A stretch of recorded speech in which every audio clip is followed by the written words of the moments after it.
में आगे बढ़ते हैं। 38 करोड़ के शराब घोटाला मामले में 20 मई को गिरफ्तार झारखंड के आईएएस अधिकारी विनय कुमार चौबे सहित सभी अन्य आरोपियों पर भ्रष्टाचार निरोधक ब्यूरो 90 दिन पूरे होने के बावजूद भी चार्जशीट दाखिल नहीं कर सकी। अब ऐसा तभी होता है जब जांच एजेंसी के पास गिरफ्तार आरोपियों के विरुद्ध में पर्याप्त साक्ष्य नहीं होते हैं। सोमवार को विनय कुमार चौबे की गिरफ्तारी के 90 दिन पूरे हुए थे। एसीबी की ओर से रांची स्थित एसीबी की विशेष अदालत में चार्जशीट के लिए अतिरिक्त समय की भी मांग नहीं की गई। अब ससमय चार्जशीट दाखिल नहीं करने का लाभ निलंबित आईएएस विनय कुमार चौबे को मिल सकता है। वो जमानत पर बाहर आ सकते हैं और फिर अपनी गिरफ्तारी को चुनौती दे सकते हैं। हालांकि एसीबी के आधिकारिक सूत्रों की अगर माने तो जांच एजेंसी ने मंत्रिमंडल निगरानी एवं सचिवालय विभाग से निलंबित आईएएस विनय कुमार चौबे के विरुद्ध में अभियोजन स्वीकृति के लिए अनुमति मांगी थी। अनुमति नहीं मिलने के चलते उनके विरुद्ध में चार्जशीट दाखिल नहीं कर सकी। शराब घोटाला में एसीबी 20 मई से लेकर के अब तक 11 आरोपियों को गिरफ्तार कर चुकी है। इस मामले में गिरफ्तार आरोपियों में उत्पाद एवं मद्य निषेध विभाग के पूर्व प्रधान सचिव विनय कुमार चौबे, संयुक्त आयुक्त उत्पाद गजेंद्र सिंह, पूर्व महाप्रबंधक वित्त सुधीर कुमार, महाप्रबंधक वित्त सुधीर कुमार दास, पूर्व आयुक्त उत्पाद अमित प्रकाश, प्लेसमेंट एजेंसी मार्शन के नीरज कुमार सिंह, छत्तीसगढ़ के शराब कारोबारी Siddharth Singh Ghatia, holograph company Prism के होलोग्राफी के विधु गुप्ता, श्री ओम साई बेवरेजेस के अतुल कुमार सिंह और मुकेश मनचंदा इसमें शामिल है।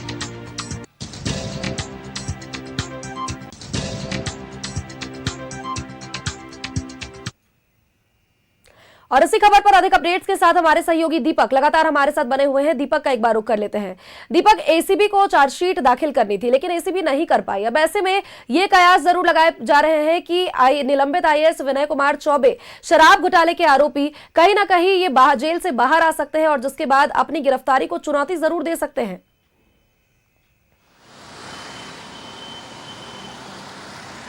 जी बिल्कुल, देखिए झारखंड प्रदेश में हुए शराब घोटाला मामले को लेकर एसीबी की जो है कार्रवाई, बड़ी कार्रवाई जो है देखने को मिली।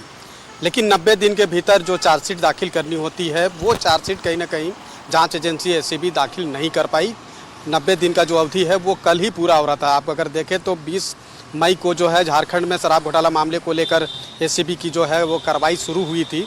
निलंबित आईएएस विनय चौबे, संयुक्त आयुक्त गजेंद्र सिंह को गिरफ्तार किया गया था और उसके दूसरे दिन 3 लोगों की गिरफ्तारी हुई थी। तो लगातार जो गिरफ्तारी हुई, कार्रवाई हुई, लगभग 11 लोगों की गिरफ्तारी हुई, जिसमें से महज एक को ही अब तक जमानत मिली है। लेकिन जो 90 दिन का जो टाइम पीरियड होता है कि 90 दिन में पीसी एक्ट के तहत जो है जो भी जांच में जो भी तथ्य सामने आए हैं, जो आरोपियों पे जो आरोप लगाए गए हैं उसके खिलाफ जो भी एविडेंस है उसके साथ 90 दिन के भीतर चार्जशीट दाखिल करनी होती है। तो वो चार्जशीट दाखिल करने का अवधि जो है वो बीते कल तक था।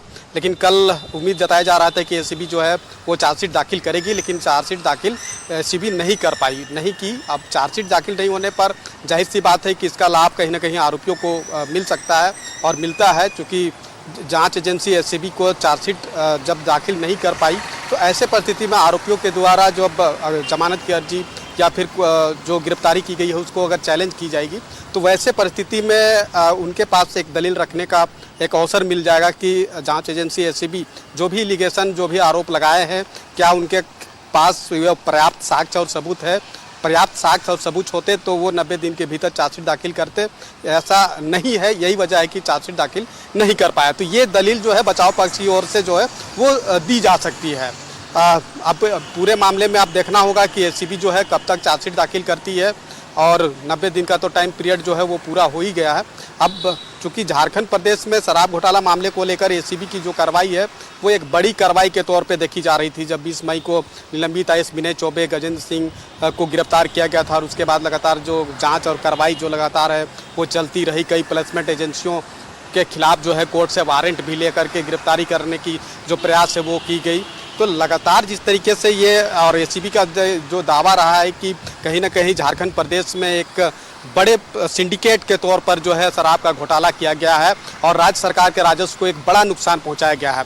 ऐसे परिस्थिति में वैसे चीज़ों की जांच कर रही एजेंसी को कम से कम 90 दिन के भीतर तो चार्जशीट दाखिल कर ही दी जानी चाहिए, ताकि चार्जशीट जब दाखिल होगा तो उसके बाद कहीं ना कहीं आरोपियों पर जो एलिगेशन है, जो आरोप लगाए गए हैं वो तमाम चार्जशीट में जो है वो मेंशन होगा। अब देखना होगा बहरहाल कि चार्जशीट फिर जांच एजेंसी कब दाखिल करती है। यह बात भी कही जा रही थी कि कहीं ना कहीं जो राज्य सरकार से अभियोजन स्वीकृति की जो मांग है वो की गई है, जो नहीं मिला है। लेकिन अभियोजन स्वीकृति का विषय अलग है और चार्जशीट का विषय अलग है। पीसी एक्ट के तहत 90 दिन के भीतर जो है वो चार्जशीट दाखिल होती है और 90 दिन के भीतर चार्जशीट दाखिल एनी हाउ करना था, लेकिन वो नहीं हो पाई। लेकिन अब हो सकता है कि आजकल में भी एसीबी जो है चार्जशीट दाखिल करेगी, चूँकि इस पूरे मामले की जिस तरीके से एसीबी कार्रवाई की है, जाँच की है, तो वो तमाम साक्ष्य और सबूत जो है वो एसीबी के पास होगी। लेकिन चार्जशीट दाखिल नहीं कर पाई 90 दिन के भीतर, ये कहीं ना कहीं एक सवाल है जो लोगों के मन में चल रहा है। अब देखना होगा कि एसीबी चार्जशीट दाखिल करती है तो कब करती है। जी, नजर बनाए रखिएगा दीपक, आगे भी आपसे अपडेट लेते रहेंगे। फिलहाल के लिए आपका बहुत बहुत शुक्रिया हमारे साथ जुड़ने के लिए। तो ये बड़ी जानकारी लगातार हम अपने दर्शकों तक साझा कर रहे हैं। विनय चौबे को जमानत शायद मिल सकती है, चूंकि एसीबी कहीं ना कहीं चार्जशीट दाखिल करने में असमर्थ रही।